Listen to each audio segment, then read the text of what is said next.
그러면 꿈꿀 때 꿈속에서의 경험은 어디서 일어날까요? 면전에서 일어나요. 마음이 어디서 경험이 돼요? 면전에서 경험이 돼요. 면전에서 경험이 돼요. 죽음을 맞이한 이후에 바르도의 경험을 하기 시작을 했다. 그럼 어디서 일어나겠어요? 면전에서 일어나는 거예요. 그래서 일단 모든 수행자의 수행의 기본은 사실은 수행자에게는 만약에 존재한다라는 말을 붙일 수 있다면 유일하게 존재한다라고 붙일 수 있는 세계는 면전의 세계인 거예요. 이게 바로 나의 경험의 세계예요. 일단 이쪽으로 주의력을 가지고 오는 것, 이쪽으로 마음 챙김을 가지고 오는 것, 이게 기본이라는 거예요. 이게 안 되면 소용이 없어. 이게 되지 않고 연보를 한다. 이게 되지 않고 명상을 한다. 이게 되지 않고 화두를 든다. 이게 되지 않고 절수행을 한다. 이거는 전부 다 얼빠진 수행이에요. 이게 되지 않고 사람을 만난다. 얼빠져서 만나는 거예요. 왜 얼빠졌냐? 딴 데가 있잖아. 딴 데가 있잖아요. 나의 모든 경험은 여기 있는데 마음은 지금 어디로 갔냐면 절로 빼냈어요. 절로 빼냈으면 그래도 괜찮아요. 그 얘기 안 할 거예요. 절로 빼냈으면 그래도 현재, 시점은 현재잖아. 시점은 현재잖아요. 근데 심지어 시점도 틀리고 공간도 틀린 사람들이 되게 많아요. 공간도 여기 안 있고 시점도 과거로 갔거나 미래로 갔거나. 이거는 완전히 얼빠진 거예요. 그러면은 진짜로 눈에서 빛이 사라져요. 왜냐면 얼이 딴 데가 있으니까. 눈빛이 돌아오는 이유는 다른 게 없어요. 항상 면전에서 살아가기 때문에 그러는 거예요. 내 몸도, 내 마음도, 내 경험도, 그리고 경험하는 대상들도 전부 다 어디 있느냐? 면전에 있어요. 근데 왜 면전을 떠나서 삶을 살아가려고 하고 수행을 하려고 하고 공부를 하려고 하느냐 이거예요. 내 면전의 문제를 해결하는 것. 이것이 삶을 살아가는 내용이에요. 전면에 마음 챙김을 한다. 이게 중요한 이유가 이것입니다. 그럼 전면에 마음 챙김을 했으면 그 다음 뭘 해야 되느냐? 그 다음엔 뭐 해야 되냐면 이제 내가 갈고 닦기로 한 마음의 대상을 정해놓고 그 대상에 전념하는 훈련을 해야죠. 온전히 마음을 투자하는 훈련을 해야죠. 제가 경제에 대한 이야기를 종종 할 때 뭐라고 이야기를 하냐면 돈이라고 하는 건 둘 중에 하나예요. 쓰거나 뺏기거나. 경제 공부라고 하는 거는요. 돈을 쓰는 공부예요. 쓰지 않으면 어떻게 되냐면요. 뺏기기 때문에. 여기서 말하는 건 쓴다는 건 무조건 소비를 하는 걸 쓰는 거라고 이야기하는 거 아닙니다. 그것을 유지하고 지키는 것도 쓰는 거예요. 그 방식이 어떤 방식이든 상관없이 쓰는 방법을 배우는 거예요. 안 그러면 어떻게 되느냐? 뺏기기 때문에. 자각을 훈련하는 마음 챙김의 훈련은 똑같아요. 마음을 여기다 모았어요. 그러면은 마치 뭐와 비슷하냐면 돈을 모아놓은 것과 비슷하잖아요? 근데 모아놓고 쓰지 않으면 어떻게 된다고요? 뺏긴다 그랬죠? 마음 챙김도 어떻게 될까요? 뺏기게 되어 있어요. 어디에 뺏기냐면 습관대로 바깥을 보면서 망상에 뺏기게 되어 있습니다. 그래서 하나의 대상을 정해서 그 대상에다가 마음을 두는 연습을 끊임없이 하는 거예요. 그 대상에게 마음을 두는 훈련에 익숙하게 만드는 거예요. 거기에다가 말뚝을 딱 박아놓고 거기에다가 마음을 묶어두는 훈련을 하는 거예요. 이게 지금 뭐냐면 쓰고 있는 거예요. 쓰지 않으면 뺏기니까. 죽음 명상을 반복해서 하는 이들은 첫 번째, 궁합이 어떤 조건에 잘 맞냐면 죽음과 연관되어 있는 대상을 명상 주제, 대상으로 삼는 게 좋습니다. 두 번째, 우리가 필연적으로 맞이해야 되는 죽음에 집중을 하는 게 나을까요? 아니면 그 죽음의 고통에서 벗어나는 방법에 대해서 집중을 하는 게 맞을까요? 뭐가 더 동기가 일어날 것 같으세요? 둘 다 일어난다고 하죠. 네. 그런데 그런 동기가 일어나는 데에 아주 적절한 조건을 가지고 있는 게 바로 정토에 대한 가르침들이에요. 그래서 전통적으로 죽음은 항상 정토 법문과 함께 가는 겁니다. 이것이 전통적인 짝이에요. 죽음 명상을 하는, 수행하는 이들은 그래서 항상 매일매일 정해진 시간만큼 자기가 정해서 면전에 마음 챙김을 하고 그리고 그 유일한 세계, 나만의 공간에서 무엇을 하는가? 나무아미타불 소리를 내고 그 소리를 듣는 훈련을 해야 돼요. 이렇게 하는 거예요.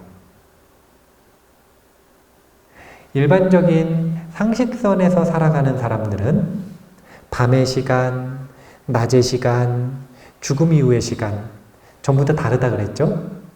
하지만 질병에 걸렸거나 아니면 수행을 통해서 그 경기가 무너진 이들은 이 세 가지가 공통적으로 느껴진다 그랬어요. 그 이름이 뭐냐면 그냥 면전의 경험인 거예요. 그렇다면 면전에서 일어나는 모든 경험들은 다 똑같은 경험인가? 그렇지 않죠. 수행자는 이 면전에 있는 경험을 이분법으로 분리해서 생각을 합니다. 어떻게 생각하는 거냐면요. 얼빠진 경험과 자각이 있는 경험. 꿈이 망상 같으세요? 현실이 망상 같으세요? 삶 속에서의 경험이 망상 같으세요? 죽음 이후의 경험이 망상 같으세요?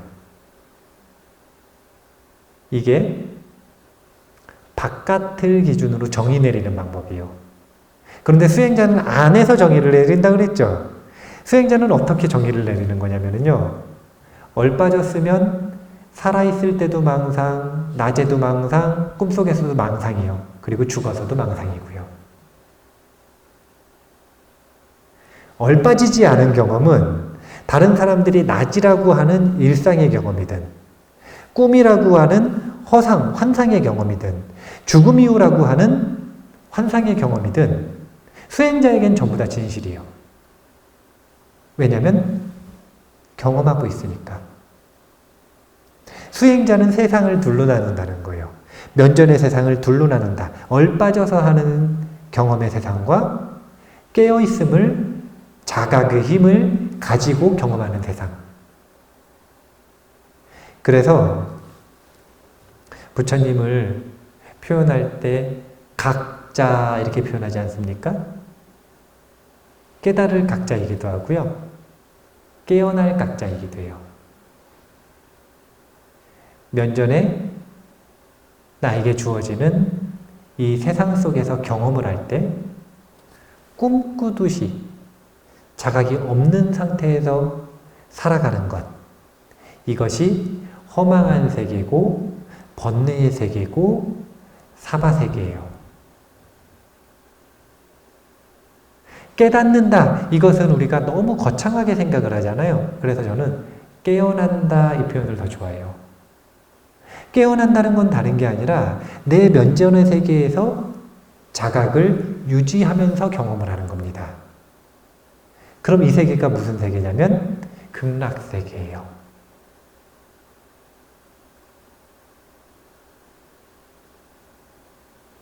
모든 부처님과 모든 보살님들과 모든 조사스님들의 84,084만 840만 법문을 한마디로 요약하면 꿈 깨라는 겁니다. 이 말 외에는 다른 말씀을 하시지 않아요. 꿈 깨야 되는 이유, 꿈 깨지 못하면 생기는 고통, 꿈 깰 때 생기는 행복, 꿈 깨는 방법 말씀하시죠. 그런데 전부 다 그래서 꿈 깨라는 거예요. 나무 아미타불이 정말 짝이 잘 맞아요, 궁합이. 왜 그러냐면 아미타 부처님의 명호가 아미타불이라고 하는 뜻이 무량광 부처님이거든요. 무량광, 무한한 광명에 붙다라는 뜻이에요. 나무 아미타불이라고 하는 말의 의미 자체가, 그 말이 가지고 있는 진동 자체가 바로 확고한 깨어있음의 힘을 의미합니다.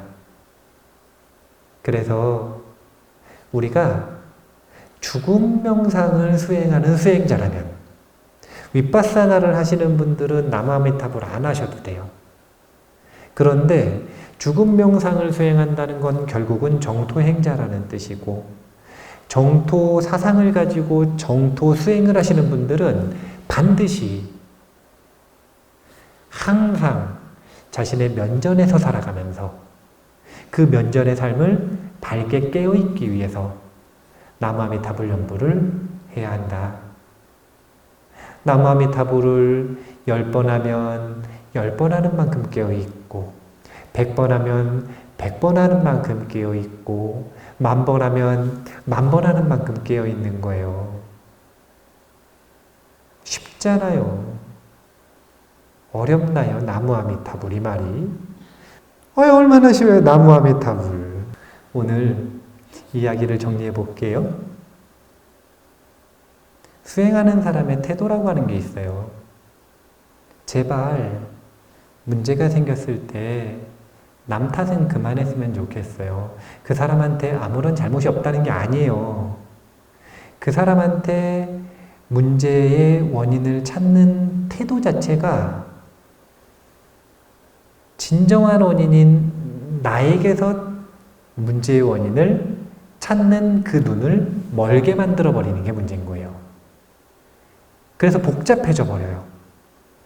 단순하게 해결하고 싶지 않나요?